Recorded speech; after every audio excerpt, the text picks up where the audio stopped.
Welcome back to Unfiltered Unspoken Podcast. And we told you we're going to continue to bring those life experiences.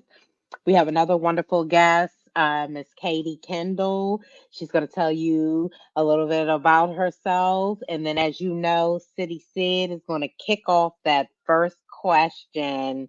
Welcome, Kate. Thank you. Thank you so much for having me. Good morning from, I'm actually based in Bali, but I'm Australian, originally from Sydney in Australia, and moved to Brisbane, Queensland, about 20 years ago. And then, yeah, I decided to move to Bali because I could. I was married, I've been divorced, and I decided to, was a year and a half ago, I had it in my mind that I wanted to sell everything, and did that. Sold what I could, and then donated a lot of stuff. And there I was. I ended up packing up, bought a ticket, came over, got a visa, and came over to be in Bali. And yeah, I'm able to do what I do wherever. So I thought, why not? I don't have kids. I'm 46, turning 47 next week, and just thought, I'm just going to go wherever and see where the wind takes me, and I can help people wherever. So that's the joy of it. So what I do, so which hopefully I'll be able to share a bit more about later. So I love getting out into nature. I love trying new things, and learning about personal development and life's journey called the human experience. So yeah, that's kind of a bit about me. Well, thank you again for being here with us, for us this evening and you this morning. Now we do always start at the very beginning with our guests, and kind of get into childhood structure, household, what went on, and if you experienced any trauma, in your adolescent years. So tell us a little bit about how you grew up. Yeah, so I am the youngest I've got an older sister, which unfortunately just had an accident, and passed away in June.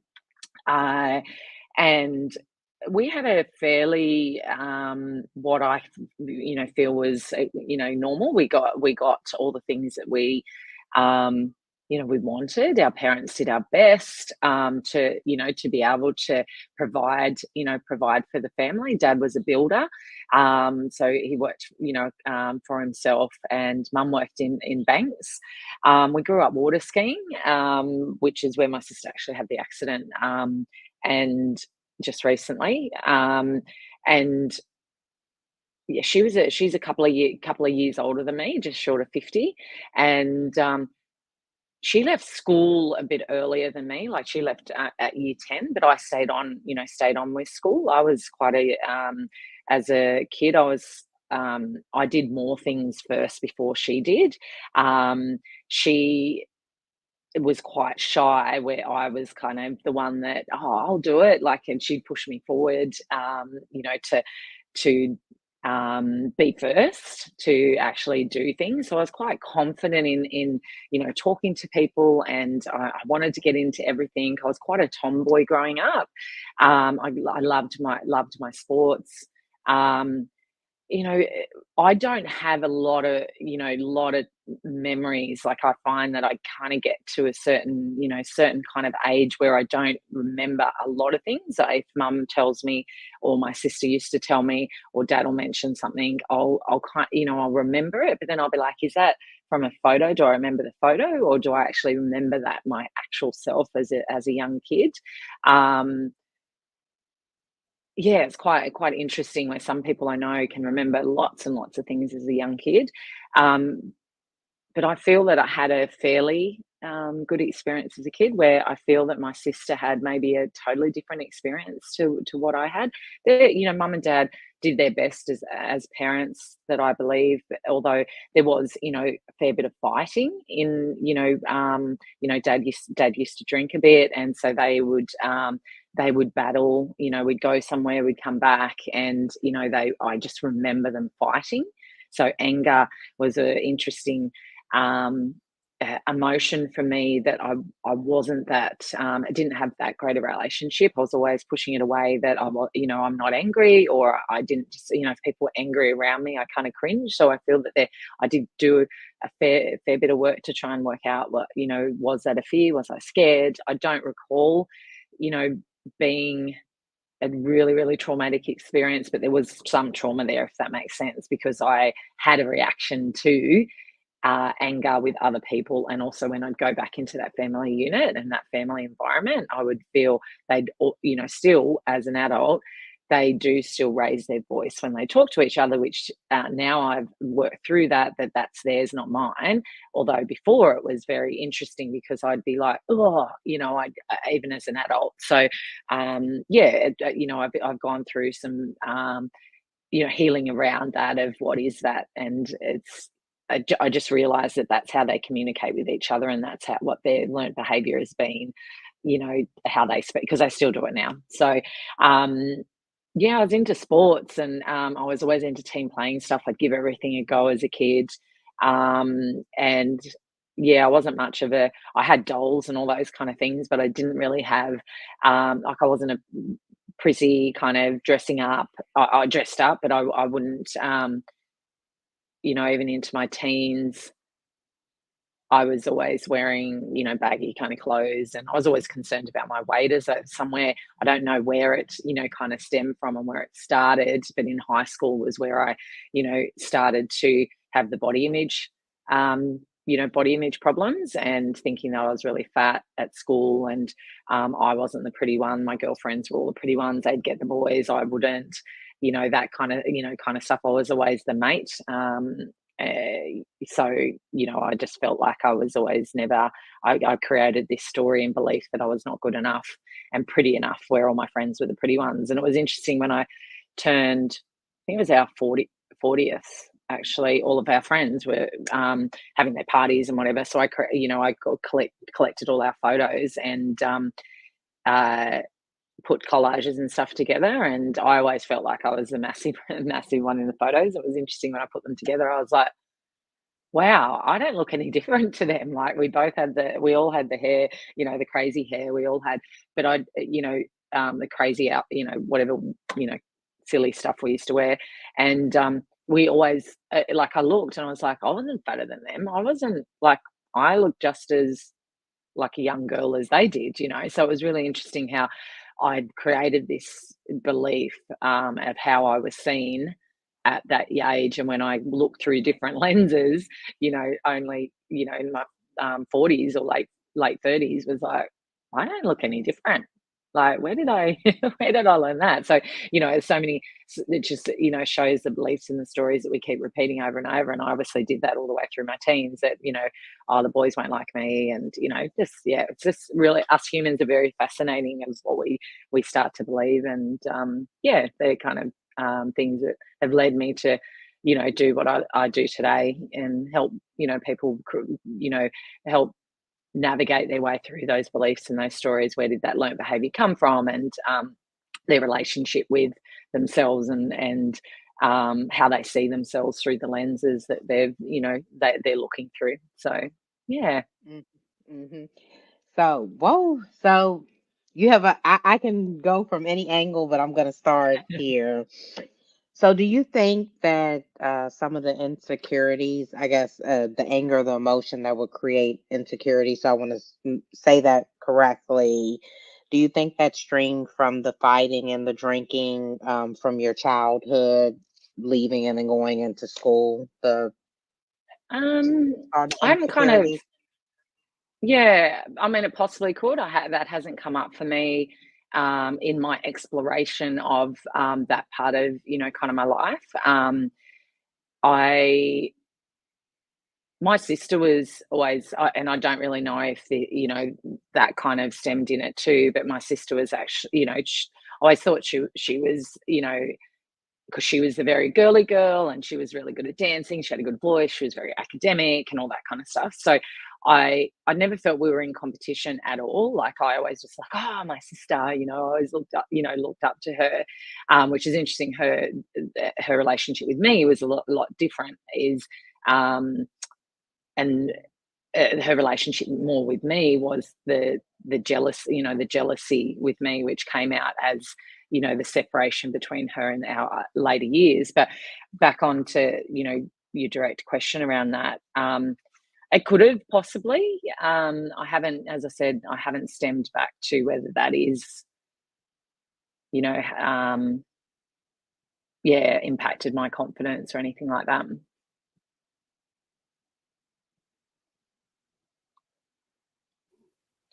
Okay, understood. Now, I guess what was at that point, what was the next kind of significant moment, that may have shaped, the way you seen yourself, or were, moving through life? Was that like college or a little further on in the game? So our high school, I didn't go to uni or anything like that, or we had high school, primary school, then high school. So I guess, would it be good if I can see you guys, or we're not able to do that? That's better. It feels like I'm talking. No. So when I zoom you in, you're actually on the full picture where folks Ah, can see you. okay. So we'll be in the back scene of it. Yeah, okay. All right. It's just good to talk. Okay, that's all right. Go for it. Okay. Oh, go ahead. So, Go ahead. Sorry. yeah, no, that's okay. So I didn't go to uni. I was in, went to high school, and I went through to year 12, which is our highest kind of year before we finish school. And I was smart, smart as, not, I wouldn't say smart. I was in the middle kind of area of my schooling levels. So I wasn't the smartest in the groups, but I wasn't, the lowest in the groups. I did struggle with academically, but I loved school. I loved going. I loved people. I did a lot of charity work when I was at school. So I did a Duke of Edinburgh adventures where you go out into nature, and we hiked and camped and all that kind of stuff. I'd do different charities for the Salvation Army, and door knocking to get charity, money for, the local charities and stuff. I just loved all that community work as a kid. Mum just reckons I went for the social life of school, which probably was, part of that. I was school captain, of school, which really surprised me, because I didn't, once again, that story that I didn't feel like I was, the pretty, the popular one at school. And then I was voted, to be school captain. So that really showed that belief was really, a story. And but there was a significant time in my life when I was 21, just before my 21st birthday. I was having a party, and I haven't really spoken about this publicly as such, but and I'll go into some of the detail of it. But I was a virgin up until nearly 21, and all my friends had been with partners and all that kind of stuff, and I just didn't feel comfortable. I wasn't, wanting to get into that intimate experience with someone at that age, and I just didn't feel mature enough, so I chose not to do it. And the peer pressures and stuff can be pretty massive, as a young girl, but I stood my ground with it. And anyway, I was close to being 21, and I got curious, and I was out, I used to drink a bit when I was younger, once I kind of turned 18, and going out dancing and staying out all night and all that kind of stuff. And I got curious, and one of my friends was with one of the boys, and one of the other boys, which was a friend of mine, we'd occasionally have a passion dash type, scenario. And anyway, got curious, and that night really shaped my life, because it wasn't a very pleasant experience at all. The way I was treated, I said no in the end, after I even felt that I was curious and maybe wanted to explore it. It was not the scene that I was anticipating. It was in the lounge room, just kind of throw me around, and I'm like, no. Like, I said no, but I actually didn't know whether I had said it, in my mind, I felt I said it out loud, but then afterwards I doubted for such a long time. Did I say it out, say it firmly enough? Did I say it loud? There was always that doubt of what part of that, I blamed myself for such a long time. I shouldn't have been drinking. I shouldn't have put myself in that situation. He was a friend. There was just so much, around that situation that really did impact, my life, and my business has impacted your life, and it's these things that do shape and change you as you go on your journey. And that was one of the massive things. And a lot of things that I do, I kind of can go to that stage that's very vivid for me, this memory. And I felt dirty. I felt disgusting. I felt so much shame and guilt around that, situation. And then I really lost my voice at that point. I'd get throat infections. I just really struggled to speak up a lot after that time, because he didn't believe me. And I don't know what I kind of said after that first time. I said, which one no should have been enough, although I didn't feel that I maybe enforced it. So I blame myself where it shouldn't have happened anyway. Now I know that, obviously, once I did the work on this, that once should have been enough anyway. But I don't know if my voice was even coming out, I think I was in so much shock and trauma throughout that process of, what felt like, the experience felt like rape to me. And, from that, the experience afterwards. So, I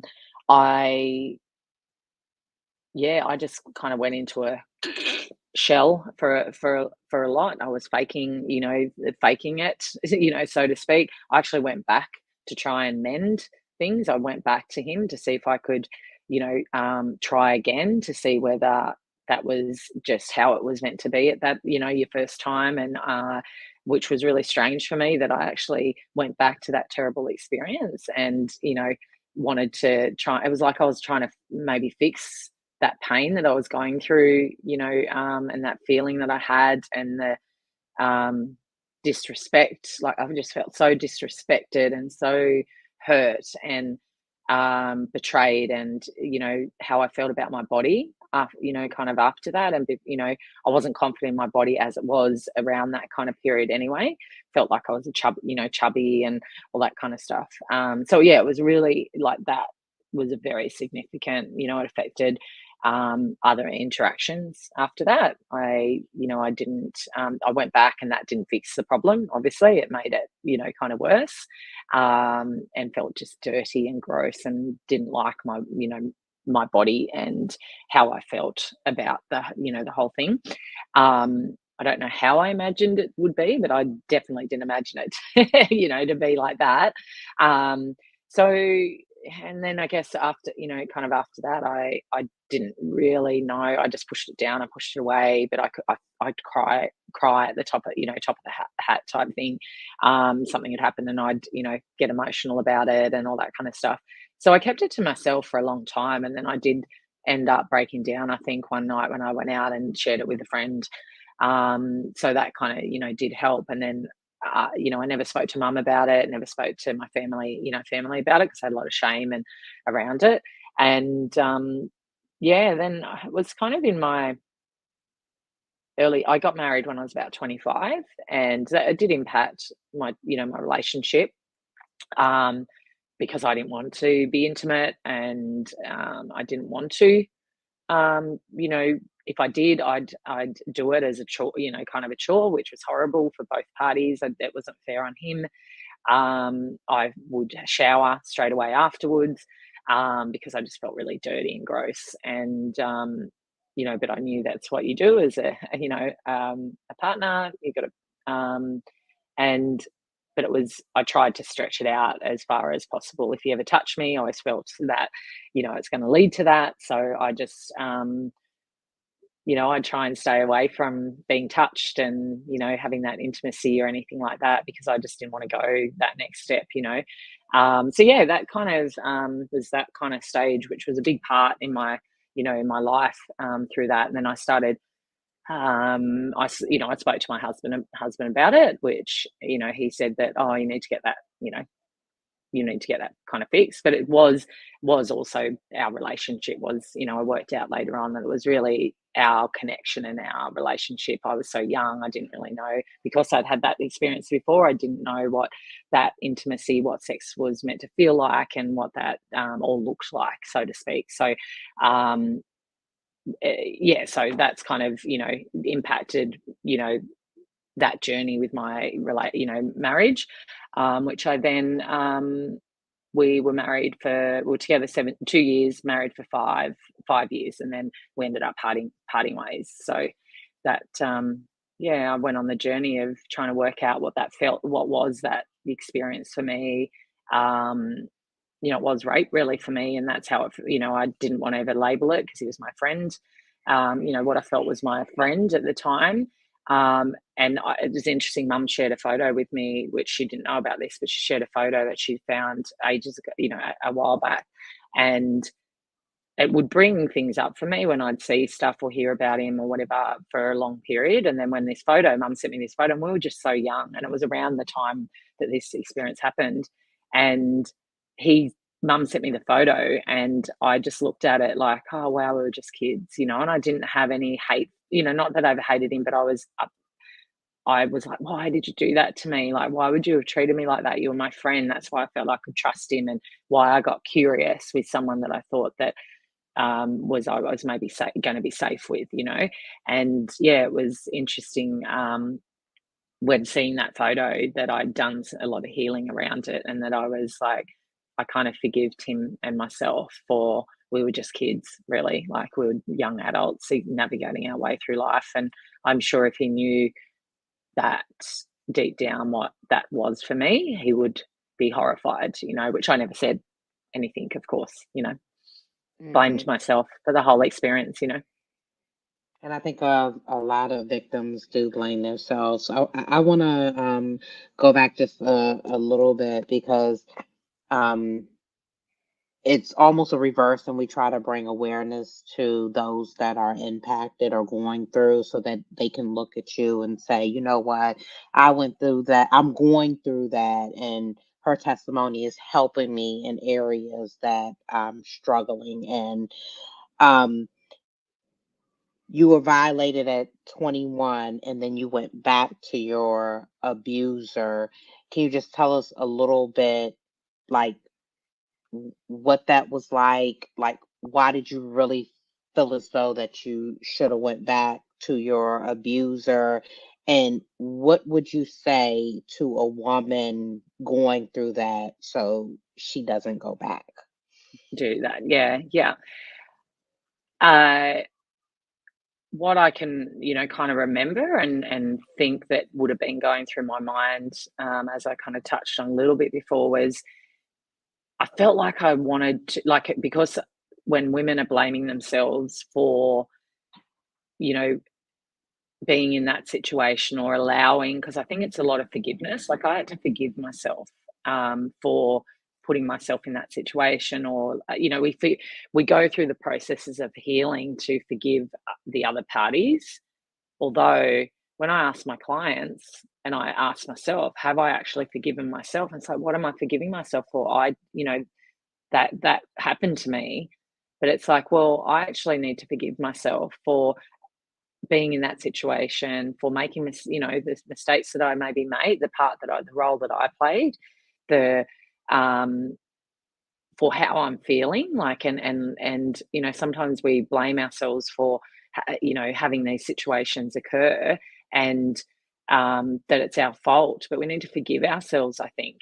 And you know, that's what I needed to do, was forgive myself that I was in that position, and also while forgiving him. But I think the reason I went back was because I wanted him to treat me differently. I wanted to fix. It was like we go back, you know, people go back to fix that problem that we think is there. That and I think it's like that dopamine, like, oh, I've got, you know, I want to go and fix this. I want to try, not necessarily dopamine, but you know, it was like I was, oh, this will help me mend it. If I go back and he treats me differently, it'll fix that, what happened. you know, and I think that can keep happening in abusive relationships as well. It's because when I, you know, caught up with him, he was nice. It was, you know, we weren't drunk, and you know, we were still friends. So, but it didn't fix that problem that had already, that pain and hurt and trauma that was already there, because he didn't even know about that and how that affected me, because I didn't talk about it also. And it's, even though I know he wasn't doing, you know, necessarily doing it maliciously, I just kept going back to try and fix. It was like I was fixing, like trying to fix what was broke, what felt like was broken at that point, and there was no way of fixing it. It just made me feel worse. Just made me feel worse. I felt, you know, terrible because I tried again. Like, why would I, you know? Then I was like, why would I go back to that? So I think for you know, I mean, my experience isn't as traumatic as a lot of people that have, as you know, adults, and you know, there's a lot of aggression and verbal, and you know, it's because my sister was in one of those, you know, volatile relationships, and you know, the going back and forwards, backwards and forwards, I think is just like a, you know, they'd be nice, then they're not, they hurt, oh, and they make up to you. My situation wasn't kind of necessarily like that kind of, you know, situation. It was more of, I wanted to fix that hurt inside me of shame and guilt. And that's what I think, you know, all those emotions, the shame and the guilt keep piling up and keep piling up. And then, you know, when I went back, I was like, why did you do that? That's like, that's not solving this problem. So then I felt more, you know, more guilt, and I felt, you know, more shame, and felt like an idiot for going back. And the stories that I kept telling myself, why would you do that? That's stupid. You know, you look like an idiot going back, you know, to try again. And yeah, it was just the stories and over and over, you know, and yeah, I don't know if that's really answered your question, to be honest, but and helped, but Yeah, it did. It was good. And I do want to ask, what exactly like went down? Did you know you actually give him another chance to try again? Was it the same? Gave you the same type of feeling? Like how? What was that experience like? it wasn't the same kind of experience. It was different, but it was more gentle. Wasn't like throw me around, you know, roll over for, you know, roll over and just, you know, shove it in type thing. It was different. It's kind of slightly different because it was more in a bed, and where the other was on the ground, and you know, it was just such a totally different, you know, kind of feel to it. But still the same. I felt the same. Like there was no, I hadn't addressed, you know, what had happened. So I, you know, was what, you know, what's the kind of analogy? You know, it's you know, I had muddy water, so to speak, and you know, just you know, adding a little bit more muddy water was, it just wasn't going to fix the problem, because I hadn't cleared, you know, cleared what I, you know, how I was feeling, and anything else that I kept doing was just making the water muddier. I wasn't, you know, I just, it didn't clear my thoughts, didn't, because I just didn't know how to navigate emotions back then. Like I wish I knew what I know and what I teach now. I wish I knew that back then, because I would have processed that anger, that shame. I didn't even think I was angry. I wasn't angry at him. I wasn't angry at myself. I didn't allow myself to feel that. If I had felt that anger and probably screamed and you know, did pillow screaming, or was in the car just yelling and screaming, you know, to let it go, because you know, emotions are just energy in our body, and stores in our body, and the more we get it layered on top of each other, it just you know, we don't process these emotions, and then we have more shame, and then we have more guilt, and then we have more sadness, and then it just all gets piled up. If I'd known that, then maybe I would have, you know, worked through it a lot quicker than what I did, you know, at that time. And I did what I knew how to do, which was just keep going and hide it. Don't tell anyone, you know, hold on to that shame and guilt. That's your fault, you know. Hmm. I wanna I wanna go back because in two times you mentioned about your weight or you body shaming yourself. Yep. So when you in your teenage you were concerned about your weight, your body image issues, and you felt that you weren't good enough. Can you talk a little bit about that? Because that carried from your childhood into your adulthood. And just to get the audience to see what were your reactions to the weight gain? Like, how did it affect you? Yeah.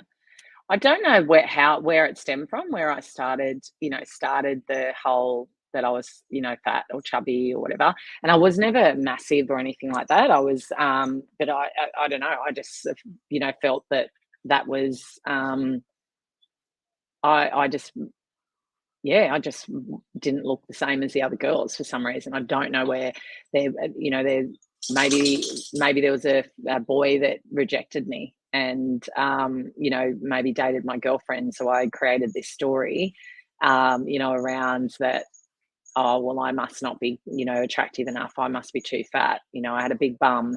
And, I'd make jokes that I was, fat before other people would. And, I wasn't, as I said, I wasn't necessarily totally overweight. I was just a teen, I wasn't a small girl at that necessarily, where a couple of my girlfriends were a lot shorter than me, where I think because I was taller, I felt bigger, bigger frame as well. So I felt like I was this, giant, this giant, not that I'm, super, I'm only 170 centimeters tall or whatever, but, for girls at school, that was reasonably tall for my girlfriends because they took a while to shoot up and catch up. So I felt probably I was just, I grew quicker and they took a little bit to kind of catch up. So I was just felt bigger. I'd wear, there was jokes like I'd wear black pants. I'd wear everything black because I thought that would make me look skinnier. And, yeah, and I'd wrap a jacket around my waist or a jumper around my waist so that, cover my bum. I had this thing about my bum that was I had a big bum, and an ugly bum. But I I've always been curious of where did that actually stem from, and I've done timeline therapy. I've done a whole heap of different things, but I just haven't pinpointed that kind of one time that's gone. Oh, yeah, okay, that's when I made that. Made that decision that I was not good enough, and that I was, that I was the ugly one, and that I didn't like my body, and possibly mum, I always kind of look back at mum's relationship with her body.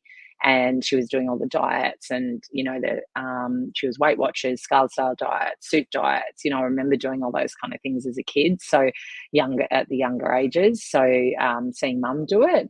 So I'd say that's, I've always kind of thought that's probably where it stemmed from, her relationship with her body and, yeah, her language and learnt behaviour, so I probably mum probably said that she was, you know, fat, didn't like her body, those types of things. So I reciprocated that, I copied that, I guess. So yeah, so I think that's probably more so what, where it stemmed from originally.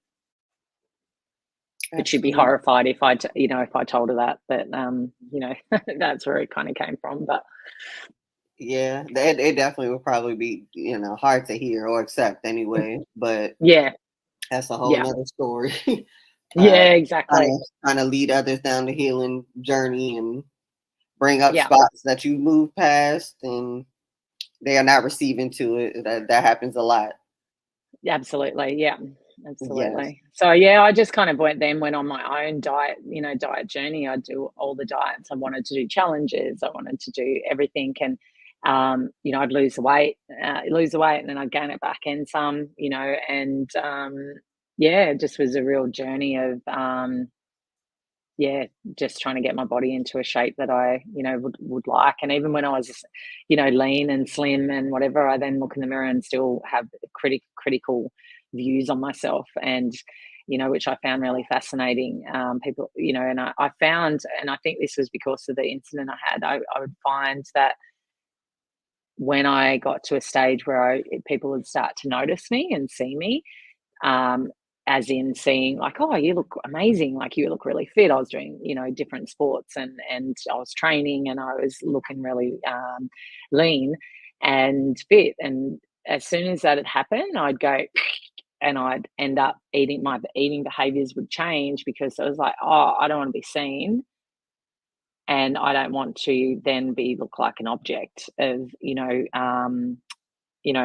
body around my body. And, I've kind of been into, an adult, especially with online, because I'm on my own. I've been on my own for quite some time. I'm not into the online dating and all that kind of stuff, because it tends to always come back to the sex side of things. And I just, I'm more than that, more than just my body. And I look, pretty good for my age, I think. And I just, I just kind of went, I'd, change my way of eating because I didn't want to be seen. And I noticed I was doing that. And that pattern kept kind of happening even when I was getting, in my 30s and whatever, and up until my kind of 40s. So I was like, oh, I wonder why I do that. Like that, just seemed to be an autopilot type thing. I'd noticed that I started doing it. And then so I obviously worked on that. And it's like, that's just a story. That's just a programming that you're telling yourself that you can't stay and look good, to keep safe. A lot of people keep their armor on and keep their, the weight on to keep safe from trauma, from being seen. It's kind of a protection mechanism, so, which is a lot of stuff that I've worked on with a lot of my clients, before they can actually lose the weight. They need to go to the root cause of what's actually been going on underneath all that, which mine was that, that one, everything that I've ever tried to go back to kind of go, oh, I wonder where I learned this from, was always seems to be that, around that 21-year-old. Right. Now, I do want to ask, just because you kind of went into a little bit about your marriage. What was, I guess, how do I want to put this? What was the, I guess, engagement period like? And I guess, how was he not seeing signs about your, kind of ill feelings towards being intimate? Not to say that he was with you for that, or use that as a scale to, how much he loved you or wanted to marry you. But was there any inkling of, those kind of limitations you had with intimacy before you all got married? Or was it just kind of like some, kind of like biological time clock? We need to get settled in, get married, settled down, all of that. What was that period like for you, and how, was the distinct change into marriage? I probably put on a bit of a, maybe, I tried to go into it differently, I suppose, and tried to not have that stop me and get in the way. I mean, we were, from memory, intimate. Like, what I would see as intimacy now would be a lot different to what my experience was, when I first was married, and dating this guy. I think I just probably put on a bit of a front, to be honest, and I just was like, oh, this, it's still, once again, it's something you got to do as a partner. So I just, I had this, I don't know, I guess, a belief that I'd go, yep, I would just have to do that, so I'd just put a front on, and then I'd, I wouldn't get up and go straight to the bathroom all the time, but I'd kind of, that was my way of, I'd go into the shower and I'd shower to kind of get rid of that feeling, of that dirtiness feeling. It wasn't necessarily about him, but that whole, just around the feelings around, getting close to someone and intimate with someone. And then it became crying, like in the shower. That's, because I felt dirty, I felt gross. I didn't want to, I just didn't feel, I don't even know how I can explain how, I just didn't feel connected, and we weren't in love. I wasn't in love. I know that. I wasn't in love.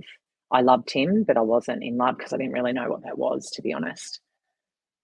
And I kept blaming myself that there was, that I didn't want to do it, and there was something wrong with me. And, I'd make excuses, I think, for not wanting to do it more regularly or exploring more things or whatever. Yeah. don't know if that really answers your question, because I haven't really explored that, I suppose, so much. What that feeling was, I haven't really thought about it. Well, that's what we're here for, is to Yeah, bring it out. So yeah, absolutely. it helps everyone. I was gonna ask, I was gonna chime back into that because I know there are probably folks that feel like that, and I think you're still like we in a sense abuse ourselves through certain stuff that we just don't. We say, you know what, I can't do this, but we Yeah. continue to do this. Um, do you think that it made your ex-husband like feel some kind of way that he couldn't be fully of a man because he couldn't comfort that piece of you? Um, because because struggling from being violated, like, and Yeah. just that piece that him not understanding. Because sometimes we'll be like, this is what happened to me, but because you're in a relationship, a person just can't, they really can't understand it. They want you to get over it, but it's harder for us internally. Yeah, absolutely. And I think you're right. I think it was difficult, for him. He didn't understand and just thought, oh, well, like, you need to fix that. It wasn't something, even though I felt safe with him, I think he was he was a lovely, lovely guy, very similar to my dad, which was like really, really interesting.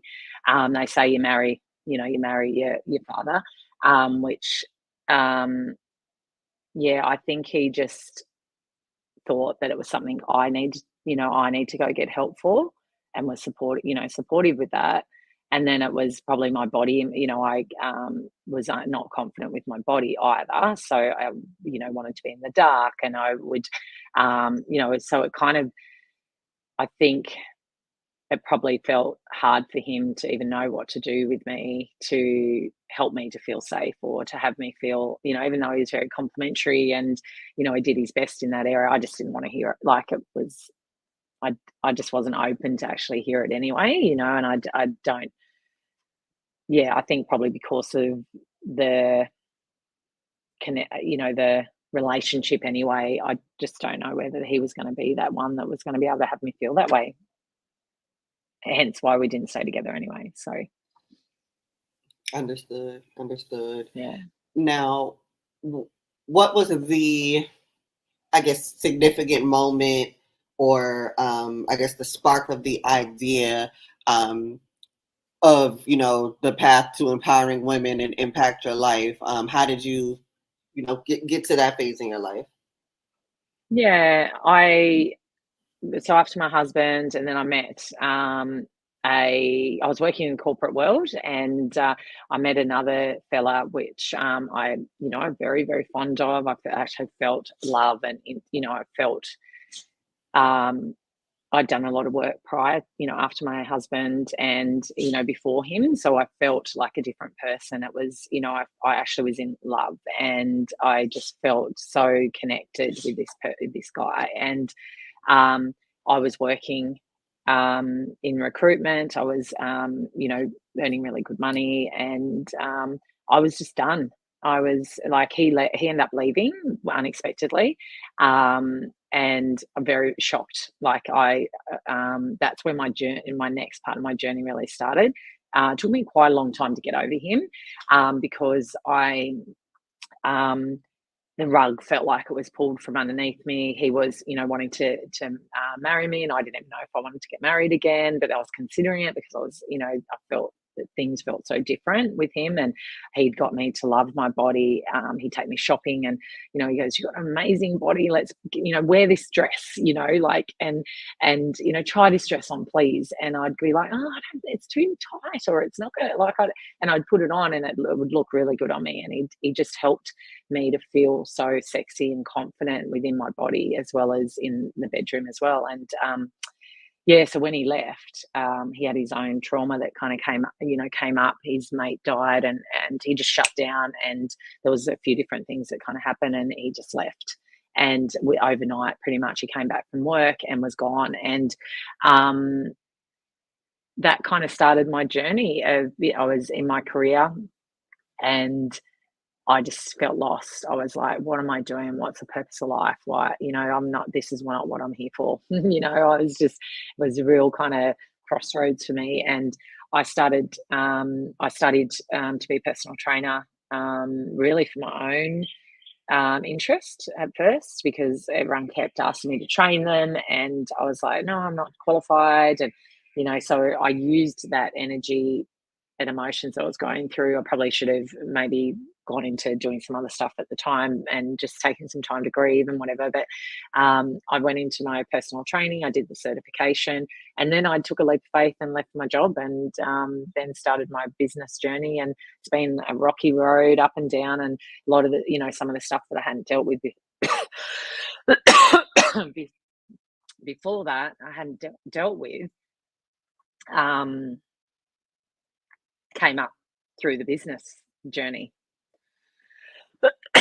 My apologies. Through the business journey. So I just I got into breathwork. I got into dealing with my own grief and trauma, and working through those aspects, learning how to do that, self-discovery. And I became a personal trainer, and I noticed that it wasn't just about the physical aspects. It was the mindset and the emotional health that was such a massive part of the journey of weight management, how we looked after our body, how we saw ourselves, and just the human experience. So that's it's gone over 10 odd years of starting as a PT, and then healing my own journey through the breath work and different modalities. And then I noticed women would go and come back, and men would go and come back because they'd lose the weight, gain it back. And guess what? That was my pattern and my behaviors. So I'd gone on that journey of my own. Oh, what am I saying to myself? What are my behaviors here? Doing all these quick fixes, not changing my, actual lifestyle and stuff like that. And, people using, alcohol and drugs, or, binging on Netflix, or porn, and all those things are just masking and hiding from using food and stuff to hide from the emotions that really we're experiencing. So that I had to learn how to navigate my own emotions, and that's where I then started teaching how to understand emotions, that we're emotional beings. And it's human experience called life. We go on the journey of we have the highs and the lows in life, death and birth, and sadness and loss and grief. And, it's how do we navigate, through life experience, with a bit more, not so highs and lows. It's more like, how do we navigate and go the waves in, and not having shame and guilt around how you feel as you feel with your emotions. So that's kind of how I took the leap of faith, and then went on my own discovery. I had to go back to work a couple of times because I had a business that I bought into that unfortunately didn't go to plan, and lost a fair bit of money. And I lost a lot of money out of the marriage, so I had to come out of kind of financially build myself up out of that. And then I bought the business, and the business, I should have gone bankrupt, but I didn't actually do that. And then I just had to keep chugging away to make more money, and get myself out of that kind of situation, and learn about business, and learn about life and emotions and the human experience. So that's kind of got me to here. And then I sold all my stuff, and I didn't buy back into the market yet, but just thought, life's through adventures and experiences, and that's kind of led me to here. All right. So I want to tie something together and then ask you a question. First, I wanted to ask that your ex that you loved, that made you feel comfortable, that just walked away, did he ever apologize to you? And then were you still, because you said you had anger was an emotion, and that was one of your emotions, was anger. Was that emotion of anger there when he left? Were you still, up until that time, were you still dealing with that emotion of anger? So I actually didn't have a great relationship with anger. So I didn't actually feel angry until I started to allow myself to know that anger was okay, and that it was okay if I was angry at him. And because I felt more sorry for him, that I couldn't make sense of why he left what we had, because from all that he'd said and written in some of his journals that he left behind, like I just couldn't make sense of why would you leave something like that. So I then did feel sorry for him, and then I did feel, well, angry. Why would you do that and not apologize? I didn't hear from him. He just pretty much packed up, and I ended up packing his stuff up and said, I left it at the door because he was not, he didn't want to be, he wanted to just leave his and he was leaving. So I just, it was, I mean, there's a lot more to it just before that, but the way he came back and the way it was just, went to the pub and drank and, didn't come back after saying that he wanted to leave and didn't come back. And there was a lot going on, and I just wasn't mature enough, I guess, in my journey of knowing how to work through all that like I do now, because the last 10 years I've, done a lot of this work and noticed the signs for him as well, like what was going on for him. He was a lot of mental health issues, and there was his relationship with alcohol, binge drinking and all that kind of stuff due to his past, childhood with his family and a sport that he played and grew up in with footy. So I never got an apology or anything like that. So it was like he died. It was really, really tough. And it had me go back to not being good enough, that I was, I thought he cheated on me, but he said he didn't. But I just couldn't make sense of any of it. Like, why would he just go like that when things were really good? Just, not long, like the week before he went to work and talking about, I want to have your kid and will you have a baby with me? And, all those kind of things, and, such future planning and all that kind of stuff, which I know can be really difficult for people when they're, when this type of stuff happens, because you think there's such a future and, maybe they intentionally think there is going to be a future, but whatever is going on for them that they're not dealing with. I know that he had a lot going on, and he just didn't, his way of coping was running.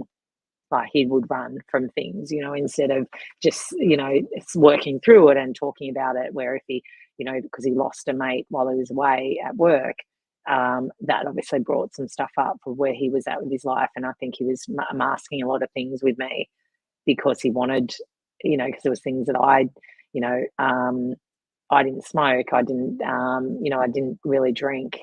And he wasn't doing that stuff, but then it was starting to seep through the seams because he was trying to be someone else that he wasn't at that time. And he wanted me to accept him, that he was trying to do the things that I wanted him to do. So it was the best thing in the end, because he had to go on his own journey of healing, and whether he would have chosen, I don't know if he would have chosen to do that, because I did know that he went and was with another girl not long after.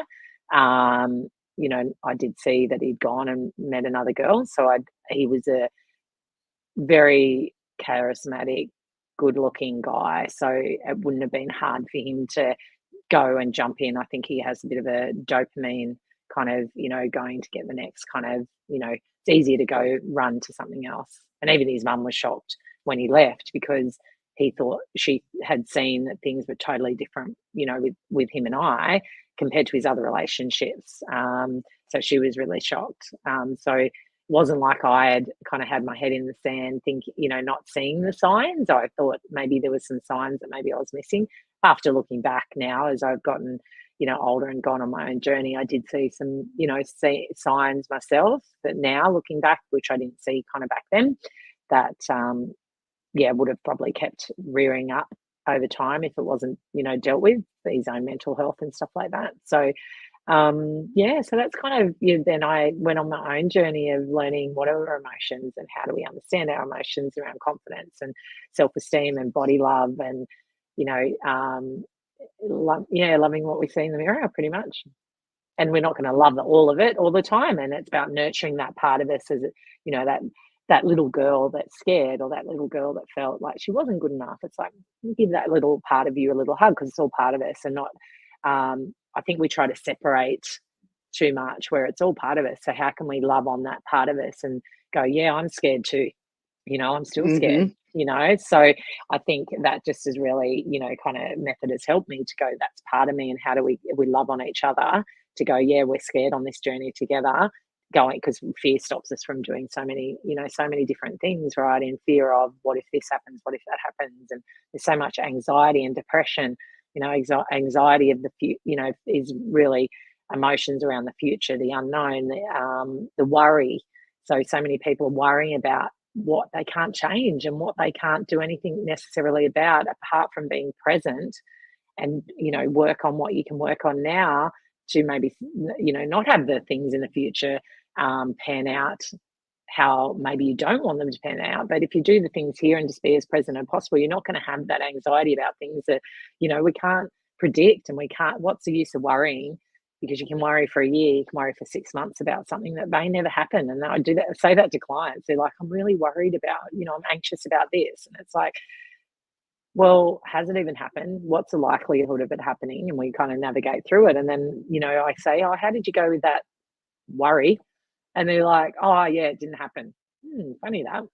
So you spend 6 months or a year worrying about something that, yes, you've got to take logical, be smart about your decisions on how you, set yourself up and steps you kind of take to a certain degree. But worrying about something that you don't even know if it's ever going to happen, or that someone else might do to you, or their actions, around decisions or whatever, like, you can't worry, worry just makes people sick. Yeah, I would agree. So we are almost at time. I want to I want to ask, what advice can you give the audience or the next woman that has been through situations of being violated and staying in that position to get out, or just something just that helped you through your journey of healing? Speak to someone, get some support, have some, hold the space for you. Find a community if you can't, afford to get a coach or someone that can hold the space for you. Find a local community that you can, so you don't feel alone. I think it's a big thing. A lot of people feel alone, and no one needs to fix you. That's the biggest thing. And I tell that to my, my clients. You don't need to be fixed. You just need to be heard and understood and be able to express and have someone hold space. Because when you can feel, you can heal. And if you can feel the emotions that you're experiencing and be able to navigate and learn how to navigate, because I think some people feel that they're, if they've got a lot of trauma that's been built up over a long, long period of time and haven't, they've kind of put it in this box, and they're like, I'm not opening that box, that Pandora's box, because if you open Pandora's box, you never know, it's scary for people to, how do I unpack all of this? Like, this is just, I'm never going to be able to be sane if I open all this Pandora's box. And I just want to say that if you find someone that can hold that space for you and just open it a little bit, and then you can let a little bit of that out, because if you can express yourself through your emotions and do it safely, that's when we're not going to have the depression, we don't have the anxiety, we don't have the violence, all these, when we're not expressing anger, when we're not, for women, it's not sexy to be, be angry as a woman, right? That's what society kind of says to us. But if we, I don't necessarily get angry and yell or anything like that in a situation. That's not my nature. Although I learned to do that, do methods outside of, in my own space, where I will navigate and I will allow myself to scream or do the things that I need to do to release that emotion out of my body. And it's amazing how you feel so much lighter and freer, and even having a good cry and a scream, just to be able to let it out. At my retreat, I just run there. One of the girls was holding on to a lot of anger, and we did a bit of a screaming activity, and allowed her to have a bit of a box. I just grabbed a pillow, let her, punch it out, and she was just like released all this anger that had been stored up for years. So I think, just learning, we are emotional beings. We are, women, we've got emotions. And I think we're, you're moody, or you're so emotional all the time. Yes, we are. We're emotional beings. And how do you manage those so that they're more, if you're crying at the top of a hat every, at anything that kind of comes up, then obviously that's makes it really challenging to go through life and to be like that. But if you actually do the work outside and on your own and with someone holding that space for you, you can learn how to do them in increments. So it eases that pressure and eases, you understand your emotions better. You're able to manage, and your reactions are different. Your responses, you are responding from a more calmer position opposed to a reactive,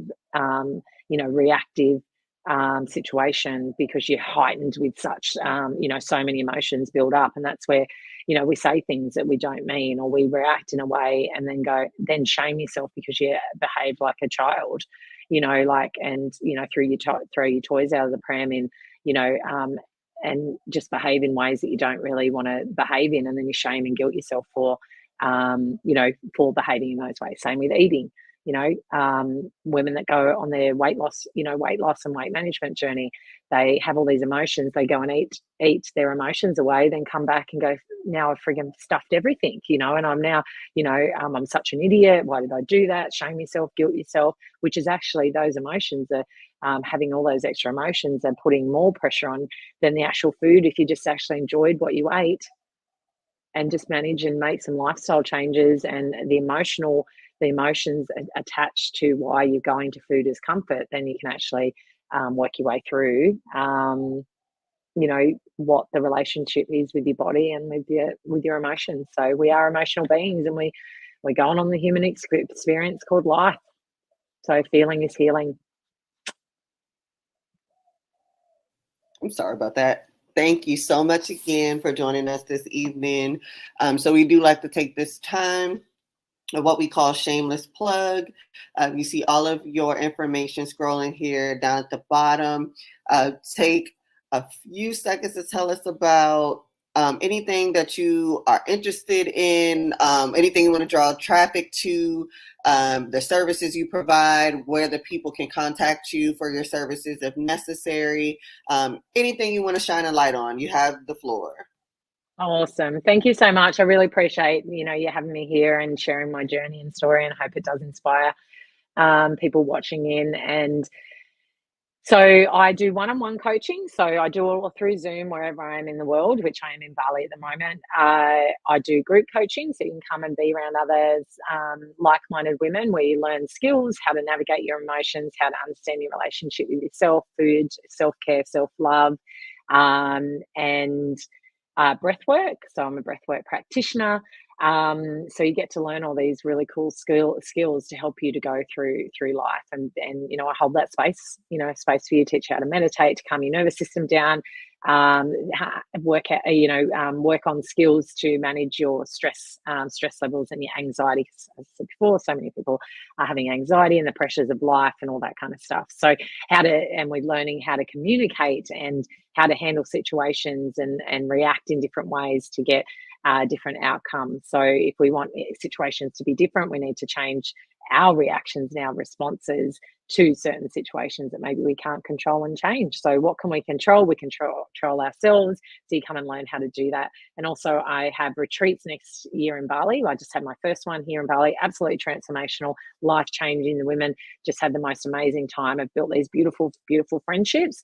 And so they're here in Bali. I've got one in May next year, one in July, and also September. And they're only 10 to 12 women coming from all around the world to come and be in this space. You immerse yourself in Bali, you immerse yourself with me holding that space. There's different activities, relaxing, self-care, self-love. You get spoilt. We go and do some adventures here in Bali. You do some spiritual connection as well, and learn all these beautiful methods as well. So I'd love to hold space for you. I'd love you to be seen and heard, so that you can live the life that you truly desire and deserve, and be able to love yourself. So come and join me. Thank you so much. We truly, truly appreciate it. We want to thank you for being a guest on Unfiltered Unspoken Podcast. And our goal is to continue to bring life experiences. Ain't that right, City Z? That's right. Yes. Love So, it. yes. So, Yay. for those that have been through sexual assaults, and even if you're thinking about going back and you have guilt and shame, Kate has just explained to you why not to. Do not put yourself through that emotional, physical, any kind of abuse, because it could come through with a lot of abuse, especially control. Just think about yourself, think about the things that you're going through, and hopefully Kate's testimony has impacted and touched you to step up and to look at your life, to start the journey to healing. And remember, Kate is a life coach. Check out her information, check out her page. If you need to reach out to Kate and you don't remember the information, please reach out to Sid or I, and we will get that information to you. So thank you for tuning into Unfiltered Unspoken Podcast, where we're sharing life experiences in hopes that someone will start the journey to healing.